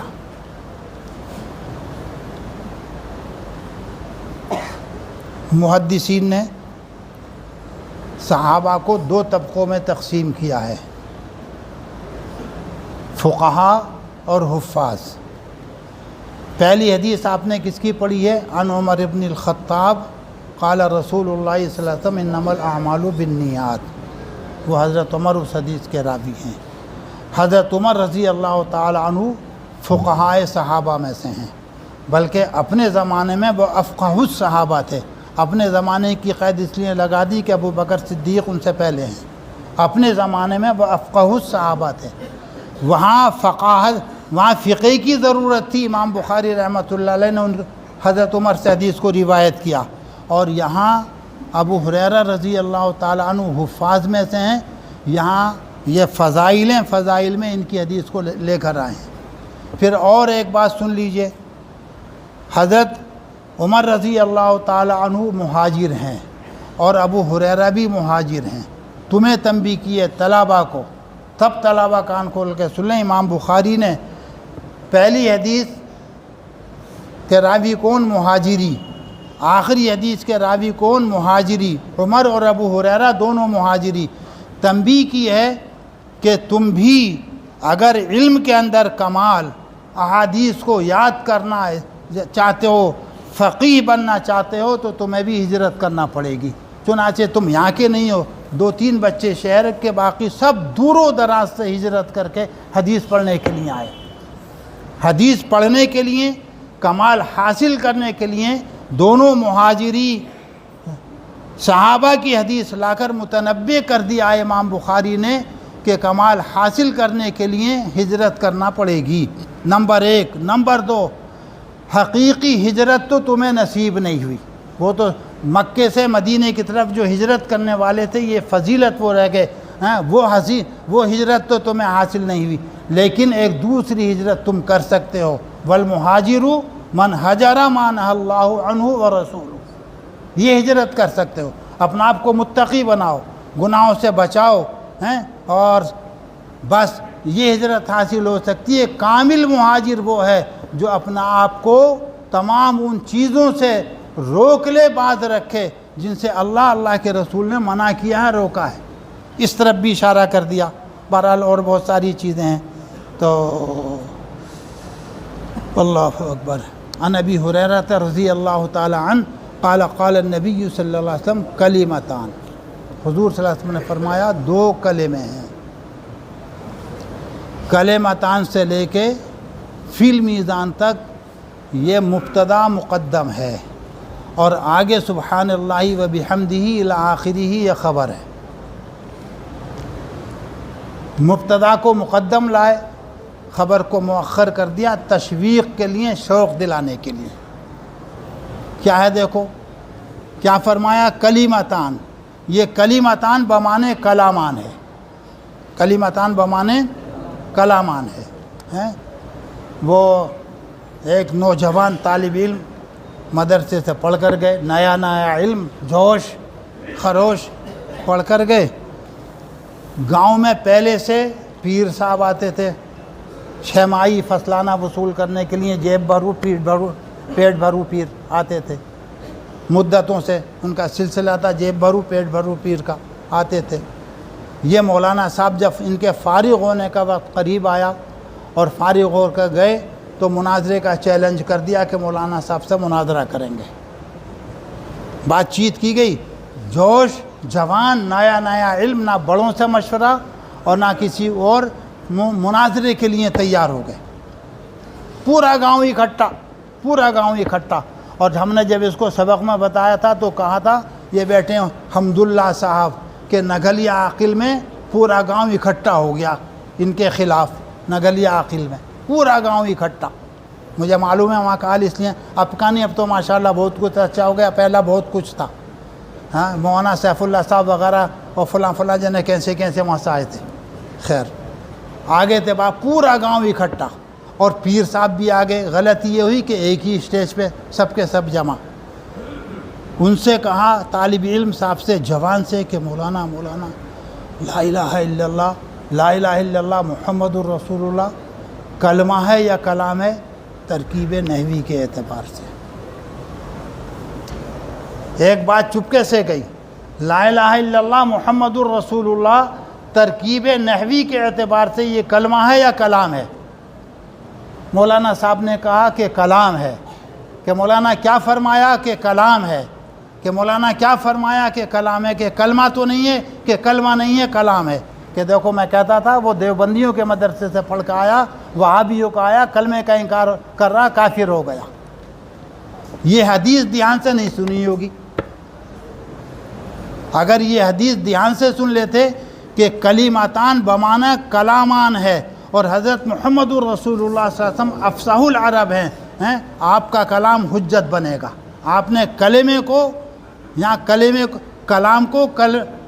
کو کلام کے معنی میں استعمال فرمایا. لا الہ الا اللہ محمد الرسول اللہ، بتائیے کلمہ ہے کلام ہے؟ کلمہ کہتے ہیں. بچوں کو کیا یاد کرتے ہیں بچے؟ اول کلمہ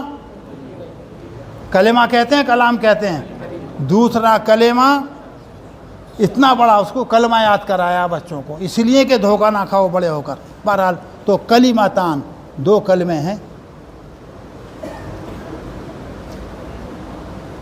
کیسے ہیں وہ دو کلمے؟ حبیبتان، اللہ کو محبوب اور پسند ہیں. دو کلمے ہیں، اللہ کو محبوب و پسند ہیں. کیا مطلب محبوب و پسند ہونے کا؟ ان کلموں کا جو ورد رکھے گا، ان کو پڑھے گا، وہ اللہ کا محبوب بن جائے گا، اللہ کا پسندیدہ بن جائے گا. اور جب کوئی اللہ کا محبوب بنتا ہے تو کیا ہوتا ہے؟ 16ویں پارے میں اللہ تعالیٰ نے فرمایا سَيَجْعَلُ لَهُ الرَّحْمَنُ وُدًّا. سَيَجْعَلُ لَهُمُ الرَّحْمَنُ وُدًّا. جبرائیل کے ذریعے آسمانوں میں اعلان کرا دیا جاتا ہے کہ فلاں بندہ محبوب ہے میرا. حضرت جبرائیل اعلان کر دیتے ہیں، آسمان والے اس سے محبت کرنے لگتے ہیں اور پھر وہ محبت زمینوں میں اتار دی جاتی ہے. اور قرآن نے فرما دیا سَيَجْعَلُ لَهُمُ الرَّحْمَنُ وُدًّا. تو کلمتان حبیبتان محبوب ہیں، ان کلموں کا کہنے والا اللہ کا محبوب و پسندیدہ بندہ بن جائے گا. اچھا، آگے حضور صلی اللہ علیہ وسلم نے حبیبتان الی اللہ نہیں فرمایا. اللہ تعالیٰ کی رحمت کی وسعت کو بیان کرنے کے لیے صفت رحمان کا ذکر کیا ہے جو بمنزلہ اسم ذات کے ہے. قُلِ ادْعُوا اللَّهَ اَوِ ادْعُوا الرَّحْمَنَ، بمنزلہ اسم ذات کے ہے. یہ نہیں فرمایا آپ نے کلیمتانی حبیبتانی الی اللہ، وہ بھی کہا جا سکتا تھا، لیکن اللہ تعالیٰ کی رحمتوں کی وسعت کو بیان کرنے کے لیے الی الرحمن فرمایا. تو کلیمتانی حبیبتانی الی الرحمن. خفیفتان کا، اچھا جب وہ رحمان کو بہت پسند ہیں، محبوب ہیں، تو بھاری بہت ہوں گے، ان کا تلفظ دشوار ہوگا، مشکل ہوگا. یہ سوال پیدا ہوتا تھا. فرما دیا نہیں، خفیفتانی علی اللسان، زبان پر بہت آسان. یہ خفیفتان خفت کے معنی میں نہیں ہے، سہل کے معنی میں ہے. میں نہیں کہہ رہا، حافظ ابن حجر نے اس کی وضاحت کر دی ہے. کبھی خفیفتان کے مطلب سمجھو کہ بیکار، ہلکے پھلکے، یوں بیکار. خفت کے معنی میں نہیں ہے بلکہ سہل کے معنی میں. حافظ ابن حجر نے یہ اس کی وضاحت کر دی ہے. خفیفتانی علی اللسان، زبان پر سہل. ان دونوں کلموں میں کوئی ایسا لفظ نہیں ہے جس کا تلفظ زبان پر بھاری ہو. کوئی بھی ایسا حرف نہیں ہے جس کا تلفظ زبان پر بھاری ہو. تو خفیفتانی علی اللسان. اچھا، پھر ایک سوال پیدا ذہن میں آیا ہوگا کہ جب ہلکے پھلکے ہیں، بہت سہل آسان ہیں، تو پھر ان کا وزن ہی کیا ہوگا؟ بے وزن ہوں گے کہ نہیں؟ بتا دیا ثقیلتانی فی المیزان کہہ کے کہ میزان عمل میں بڑے بھاری ہیں، وہ میزان عمل میں بڑے بھاری ہیں، ہلکے پھلکے مت سمجھ لینا، سہل ہیں لیکن میزان عمل میں بہت بھاری ہیں۔ آ رہی ہے بات سمجھ میں؟ ہیں کیا وہ کلمے؟ یہاں تک یہ مبتدا مقدم ہے، اور مبتدا مقدم کیوں لائیں؟ شوق دلانے کے لیے آپ کو۔ سبحان اللہ و بحمدہ سبحان اللہ العظیم، وہ کلمے کیا ہیں؟ سبحان اللہ و بحمدہ سبحان اللہ العظیم۔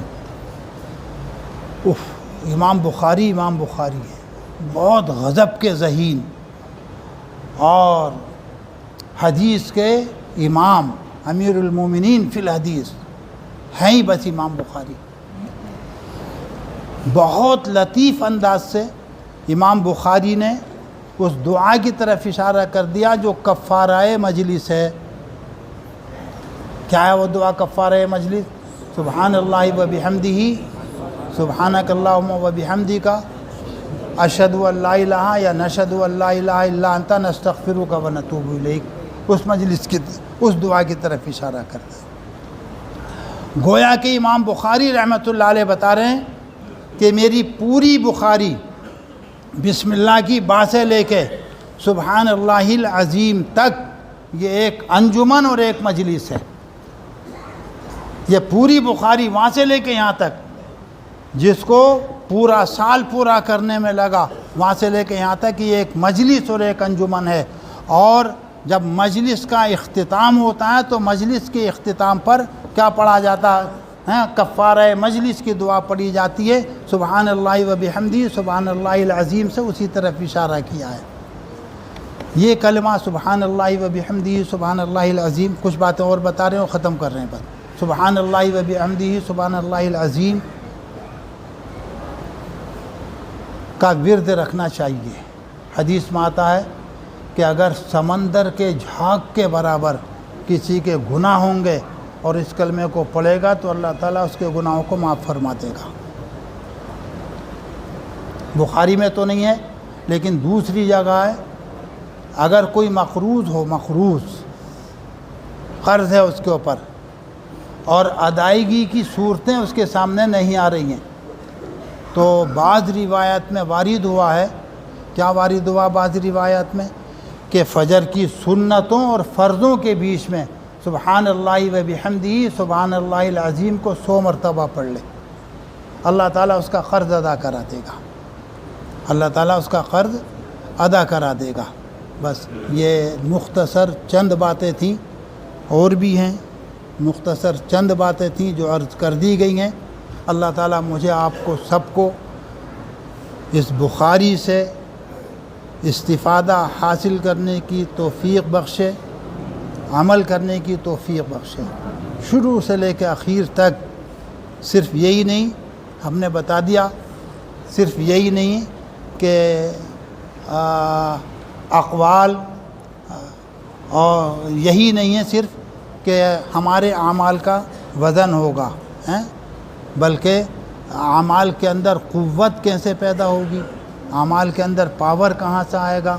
امام بخاری نے ادھر بھی اس حدیث کو اخیر میں لا کر اشارہ کر دیا اور عمل کی ترغیب دلا دی۔ قوت کہاں سے پیدا ہوگی؟ نیت کی درستگی سے۔ اگر نیت اچھی ہے تو آپ کے عمل کے اندر وزن آئے گا، اور اگر نیت اچھی نہیں ہے تو وزنی عمل بھی بے وزن ہو کر رہ جائے گا۔ تو امام بخاری رحمۃ اللہ علیہ نے شروع میں بھی اور اخیر میں بھی متنبہ کر دیا کائے کی طرف کہ اپنی نیت کو درست رکھو، اعمال کے اندر وزن پیدا ہوگا کائے سے؟ اخلاص سے، حسن نیت سے۔ ایک بات اور بتا دیں اور ختم کر رہے ہیں، ختم کر ہی چکے کیا؟ توحید کے 2 درجے ہیں، توحید کے 2 درجے، یا یوں کہہ لیجئے اللہ تعالیٰ کی صفات 2 قسم کی ہیں۔ توحید کا پہلا درجہ تو یہ ہے کہ جتنے اللہ تعالیٰ کی ذات کو تمام عیوب اور نقص سے منزہ قرار دیا جائے، اللہ تعالیٰ کی ذات کو تمام عیوب اور نقص سے پاکیزہ اور منزہ قرار دیا جائے۔ تمام عیوب سے پاکیزگی یہ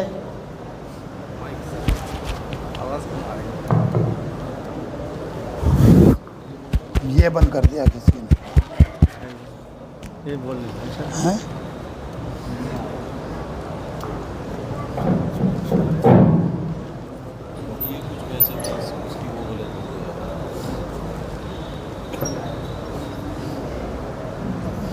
اللہ تعالیٰ کی صفات دو قسم کی، صفات سلبیہ، کیا مطلب صفات سلبیہ کا؟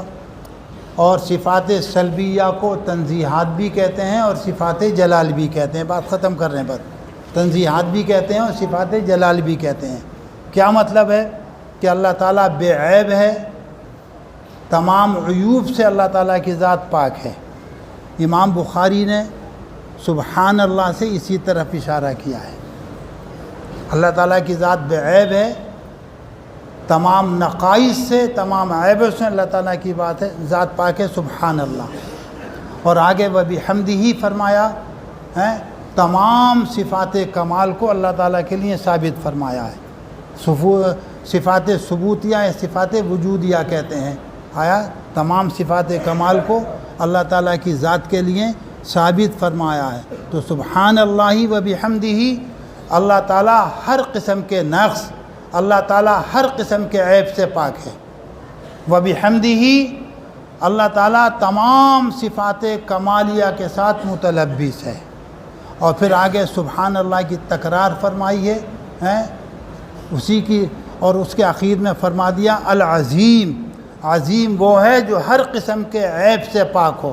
اللہ تعالیٰ کی ذات ہر قسم کے عیب سے پاک، اور ہم نے بتا دیا کہ کفارہ مجلس کی دعا کی طرف بھی اشارہ کر دیا، گویا کہ وہاں سے لے کے یہاں تک جو ایک سلسلہ چل رہا تھا، ایک مجلس چل رہی تھی، امام بخاری رحمۃ اللہ علیہ نے سبحان اللہ وبحمدہ، سبحان اللہ العظیم پر اس مجلس کا اختتام فرما دیا۔ اللہ تعالیٰ حضرت امام بخاری کے درجات کو بلند فرمائے، اور اس کتاب سے اور اس کے علاوہ تمام کتابیں جو اس سال پڑھی ہیں، ہم نے اب تک پڑھا ہے، اس سے ہمیں فائدہ حاصل کرنے کی توفیق نصیب فرمائے۔ ایک بات اور ختم کر رہے ہیں، تمہیں بخاری کی تکمیل کے ساتھ دو چیزیں تمہیں نصیب ہوئی ہیں، تفصیل بیان نہیں کریں گے بالکل، ورنہ وقت لگے گا اس میں بھی۔ دو چیزیں تمہیں حاصل ہوئی ہیں، ایک تو متن حاصل ہوا ہے اور دوسرے سند حاصل ہوئی ہے۔ کیا؟ متن سے علم کا دروازہ کھلا۔ متن کیا ہے؟ قال رسول اللہ صلی اللہ علیہ وسلم، اس سے علم کا دروازہ کھلا، علوم کے دروازے کھل گئے۔ اور دوسری چیز کیا نصیب ہوئی ہے تمہیں؟ سند۔ کیا مطلب؟ سند کی برکت سے تم مستند عالم ہو گئے، سند کی برکت سے تم مستند عالم ہو گئے۔ اگر تم کچھ نقل کرو گے تو تمہارا قول حجت بنے گا، تمہاری نقل قابل اعتبار ہوگی۔